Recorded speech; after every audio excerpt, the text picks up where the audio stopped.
Welcome to a bit of a build showcase. I built a mob kill box here in all the mods 10, and it's using AE2 subnetting and some various tricks and level emitters to control the spawning. And I think it turned out pretty neat, so I wanted to share it. Let's just kill the subnetwork here.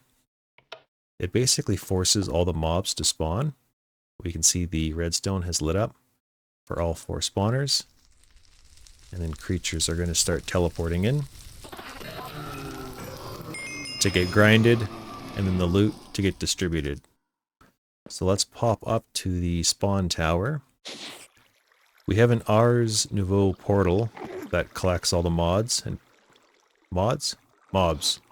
puts them in a nice 1x1 spot.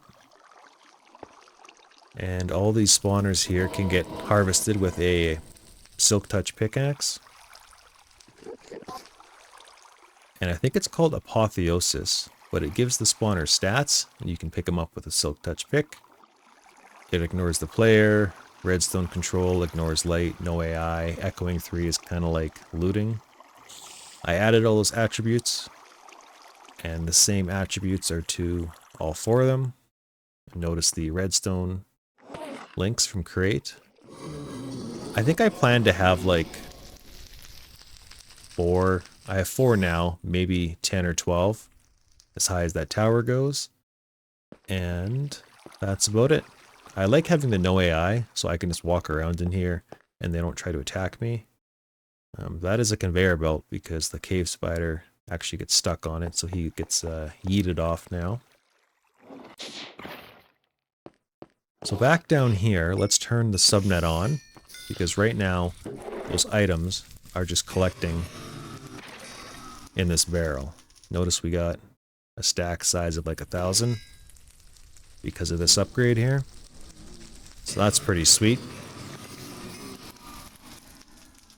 I guess the pearls are reduced stack size. So let's turn the subnet on, and immediately it's going to realize, hey, I can put some of these items somewhere. I forgot to mention too, this is solid only to the player. Items or mobs will fall through it. So these items here don't really have a purpose yet. I have not given them a spot in the drive, so they're just going to wait in the barrel. And everything that has a home will end up in the barrel. And of course the main network here, it allows me to see everything. But I also have on numpad 5, I have a hotkey to the wireless crafting terminal. So if I hit the keybind, numpad 5, we got the wireless crafter here. So this allows me to see everything, right? 7200 blaze rod, and the subnet has 7200 blaze rod.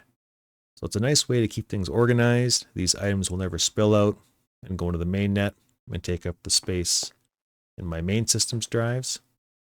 And also, I have a chest here. It acts as like a blacklist or a whitelist. Basically, any item in here, if it's in here, it'll get trashed. So what does that mean? If I was to put a heart in here, all of these hearts would get trashed. It's like a really flexible whitelist. It uses integrated dynamics to read what's in this barrel, and if there's a match, it trashes them. And you can ignore NBT, so very handy for, you know, bows and that kinds of stuff. So that's cool. What else? Sometimes I'm using this now for experience. I kind of like how it works, but also I can come here to the fluid drain and it'll put item liquid XP into here, which of course I can take a bucket and actually scoop it right out of the terminal. So now if we even go to our main net, we type in XP, we should be able to store. Yes. Very cool, right? Well, I guess now we'll get into more of the particulars here. Just trying to decide where to start. These drives here, let's look at how the redstone control kind of works. We have a 4K cell and it's partitioned to pearl, blaze, wither skull, and string. And let's look at string in the workbench here. We've partitioned string and everything else is basic, so only string will go in here. And right now my system actually thinks that there's no string in the system. The red light's on, and so in theory, cave spiders should be spawning. Let's actually go up. We can see there's flame coming out of that top spawner, which means, yeah, there's a bit of a cooldown. We can see here, min spawn delay, max spawn delay. I could shorten those, I think, and it would work quicker. But for right now, just kind of using default. So these cells, notice the string is still on. Once we put it in there, it's going to read and say, okay, I have enough, and then not call for cave spider spawners anymore. So these 4 items are important as my main control. If it gets full, at whatever my threshold's set at, we haven't talked about that. So for blaze, I got 4,000, and let's say for skulls, I have 500, and we are emitting if the levels are below. And that's another important thing too. I want to use redstone high as my enable, because if my network was to lose power, or if I was to break a cable when I was doing renovations, and low power meant the mob spawner would run, that wouldn't be good, right? It's kind of fail safe. So redstone high makes these run. So nothing's being asked to run right now.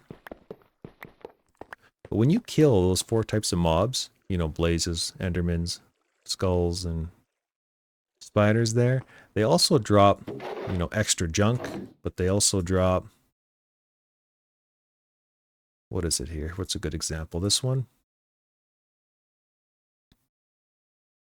They drop the spider drops, the wither skeleton, the enderman, and the blaze. These items. So in AE2 in this version for 1.21 Minecraft, they have these equal distribution cards and these overflow destruction cards, which are really new to me. They're very cool, but they gave you a bit of a story here. They tell you equal distribution card, and you scroll further down, another bit of a story. Basically, they work really well together. So it will take the 16 cell, divide it by 4 items, so each gets 4K, and if they go over that amount, the item will be destroyed. And I package them like this just so I don't have to make as many upgrade cards. So these items will hit a limit and turn the systems off, whereas these extra items just get trashed because they're not important to me. The items I have in the little picture here are the items that are important, right? Like the blazes, the pearls, that kinds of stuff. This stuff here doesn't actually show up in this mob farm. That's not true. Some of them do. I just haven't made destruction cards for them yet. I think I'm missing resources, but eventually they will, and I'll probably move them over here. I was just kind of fleshing out ideas as to how I wanted the redstone to work, and I finally decided, these would be my control items, if that makes sense. And then I might just end up trashing these, but we have such a large room with the stack upgrade. I'm not in a huge rush to clean this up. And I also have some redstone control that if this barrel gets full, it will actually shut the farm down. So if this is like 70% full, I forget the exact number, it will send a redstone signal up to this link, and it will deactivate this lamp, which then kills this toggle bus. And remember, if there's no power from AE2 going to those emitters, there's no way they can ever go high. So it's like an instant override to kill the mob farm. Whereas this lever is an override to turn everything on. This chest being full is an override to turn everything off. And there's always a potential too that if that was full and I still wanted to force this on, I could turn the lever on, which would force this lamp high. But leave it in the off position right now. Alrighty, this is where stuff's going to get a little squirrely, especially if you're not familiar with AE2 and subnets, so I'll try my best to explain it, but there's definitely much better tutorial videos. This is not a tutorial video, so there's much better videos out there to learn, what I'm trying to say. This is like a demonstration, right? What you can do.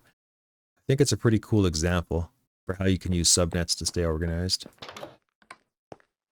So if we pop back here, let's ignore a lot of the stuff right now and focus on just the integrated dynamics part. So this is my trash filter, right? I'm having a inventory reader, and I put a card in here to get a list of all the items that are in that black barrel. And then we have an export item thing. What's it called? Whatever. We have it here.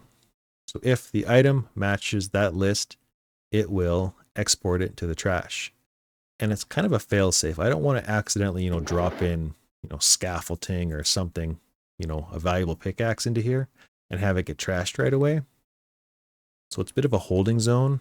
And then if I specifically want to whitelist stuff, I can put it in here, move it from here down to here, and then it will get trashed. I like that. So that's one function of the integrated dynamics, is it's like a bit of a whitelist for trashing. Notice there's just a basic item interface here, and then the exporter is here. And every single one of these cards, I've also set the ticks per operation to 100. I don't know if this is right, but I hope it is. It's 1 by default. And in my mind, increasing 1 tick per operation to 100 means it's going to be 5 seconds per operation, which basically slows down how quickly these cables are doing, logic.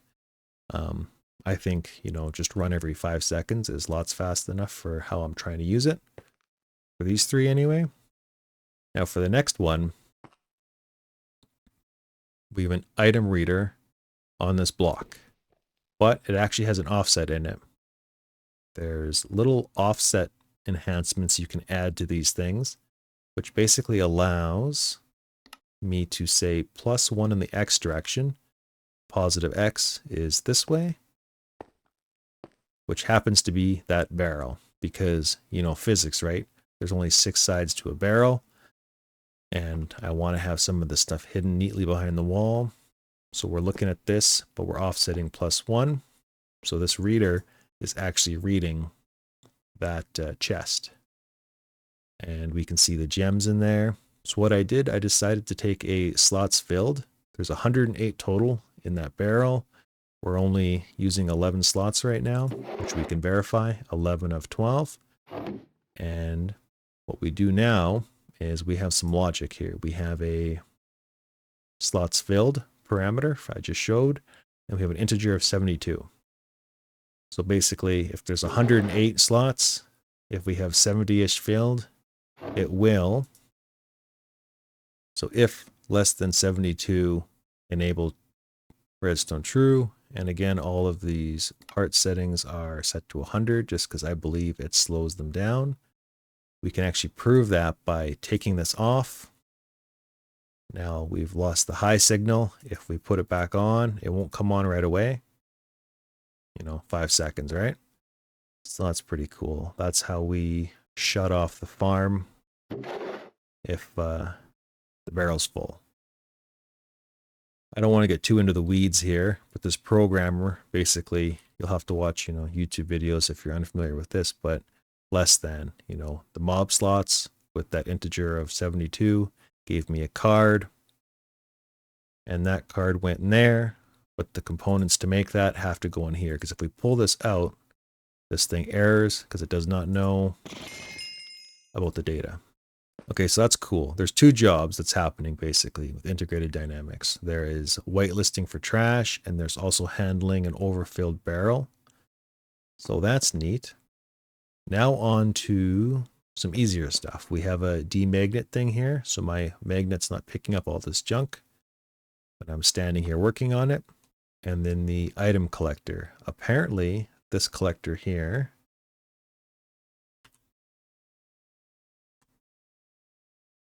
from XY Craft Machines filters and collects items before they become entities. So I guess it picks stuff up really quickly, which I thought was kind of cool. So it puts them into the ME interface, which is kind of like your access, your input to the storage network of AE2. Time to talk about applied energistics cabling here, what I got set up. It's such an interesting puzzle is how I view it. I just don't know if I can explain it. in a way that makes sense. Starting with the cable colors, Fluix is kind of your default. It will connect to any colored cable, but the cables like green and gray do not connect to each other. So my main network is always Fluix. And then I might use different colored cables to kind of signify different things.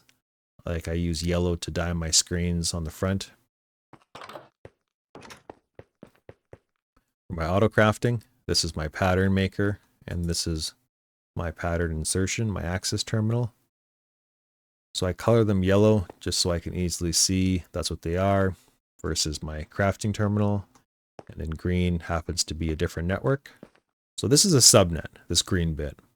And the way you make a subnet is you have a storage bus on your main network, which we can see here. It faces an interface. Because the way a storage bus works is it treats everything kind of like a chest. Like if you were to stick a chest in front of the storage bus, it would access that chest. Actually, for instance, this storage bus here is facing this diamond barrel. So it can access everything in this barrel. That's kind of what's happening here. However, we're facing an interface, which basically tells it that anything on this green network is like a chest, if that makes sense. It's treating the whole green cable setup, all of these drives that I have full of all these cells, is just treating it as one big chest when you face an interface to it. So that's kind of a subnet. You can see how the communication happens one direction from top to bottom, but it cannot happen in reverse. So this is an exchange of data, and it's only one way. It's from top down. You can read and you can pull items out, and I guess insert items in. But we also need energy, which is where this comes through. I just use the toggle bus here as a kill switch. Remember the lever? This guy? We kill the green network, and then we kill the toggle bus. So now this storage bus cannot see this interface because it's offline. That's online. That's offline. All this is offline. So turn it back on. And this is a fluid tank storage bus for the liquid XP. That's the, crafting terminal. Next question is, what's this gray cable? Well, the gray cable is, this is where my terminology may not be 100% correct. I would call this an ad hoc network. Basically, an ad hoc network is a network that has less than 8 devices. And if you don't have a controller, notice there's no controller in here, you can only have 8 devices.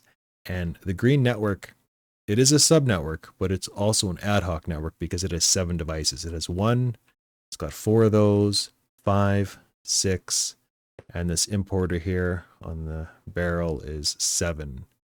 That does not count.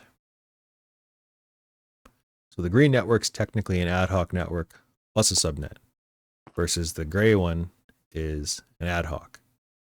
And all we're doing is we are this interface here. It's tied to the collector. Items get put into here, and they immediately want to get stored into the storage bus, which happens to be this barrel.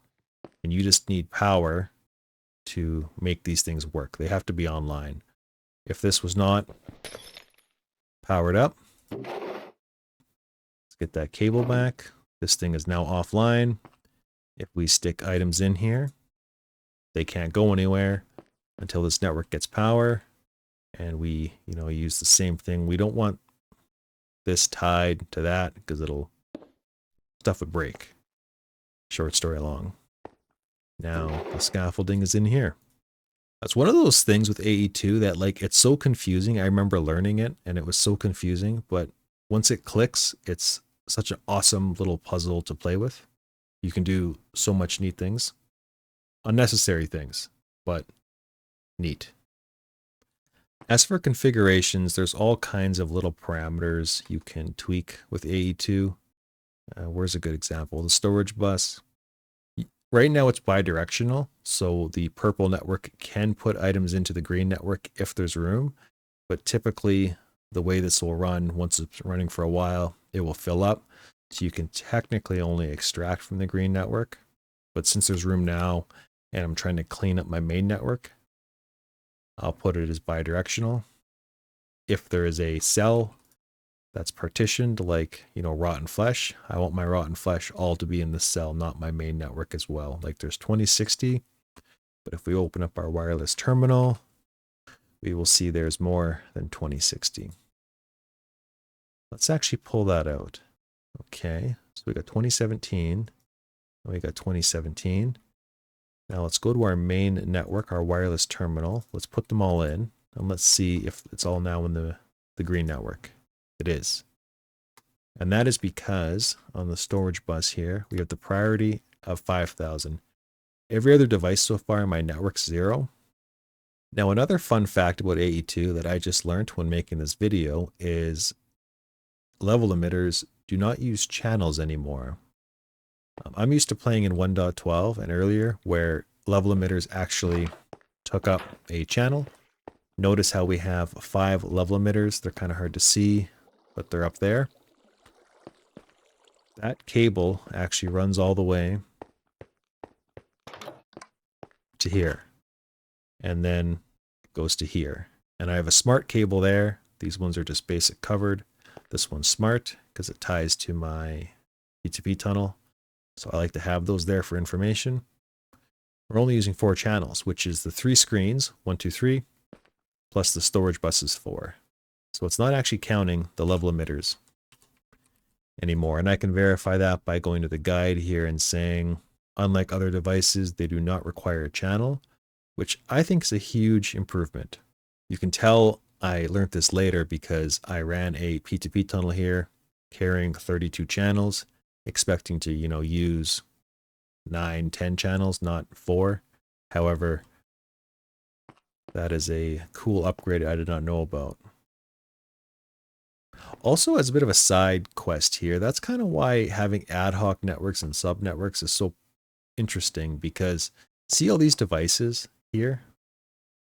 If I didn't have them on a subnetwork, I'd be using a lot more than, 1 channel plus these 3 equal 4. I'd be using, a ton. So you can see channels aren't really a limitation when you start using subnets and all that jazz. It's just a fun little puzzle to put together. Now that's my long-winded and possibly confusing explanation as to how this works. I thought it was cool, wanted to make a video. If you're interested in the other side of the P2P tunnel, let's go look at my main controller. So the main controller cable runs up above me here. Right here is where it ties in. Okay, so notice we have these P2P tunnels. We've got 4 of them. However, 3 of them are not being used. We're only using the 1. And again, it's those 4 channels that are sent way down there. Well, somebody might ask, why do you need so many channels? Well, right now I don't need that many, but maybe eventually I will. And this cable here can only carry 32 channels. So this has 32. If we connected this directly to here, to send those 32 or those, you'd have to have that many cables running that way. The P2P tunnels take 32, they zip them into 1. So we actually have, what is this, 32, 64, 128 channels are being compressed into 4, into here, 4 of 32, and 4 being sent that way, even though only 1's being used, and then it gets unzipped. And another example over on this side, and notice again too, we have to use quartz fiber to provide a bit of a power link, but not a data link. Otherwise the system errors out. So on this side, however, we have a P2P tunnel using 17 channels, 1 using 32, 1 using 20, and 1 using 3.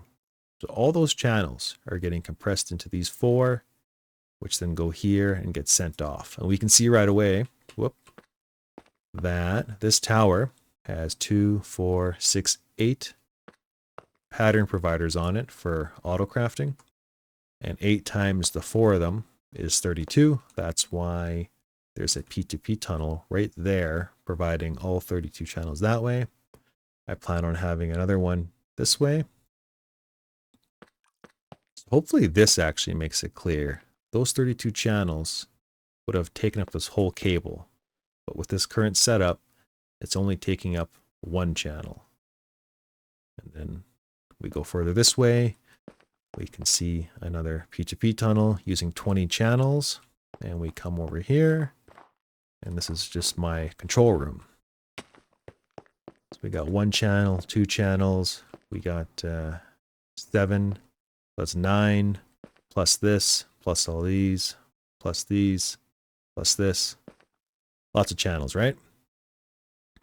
Plus this one. This thing actually is my link, my quantum link to my wireless terminal. It's what makes the whole system work. It allows me to have access in any dimension. And that is my mining dimension, also has a quantum link. And I'm going to put in my immersive engineering room a bunch more channels and stuff, auto crafting. And then not to mention this large room. Lots of room for upgrading. Long story short, that's my setup.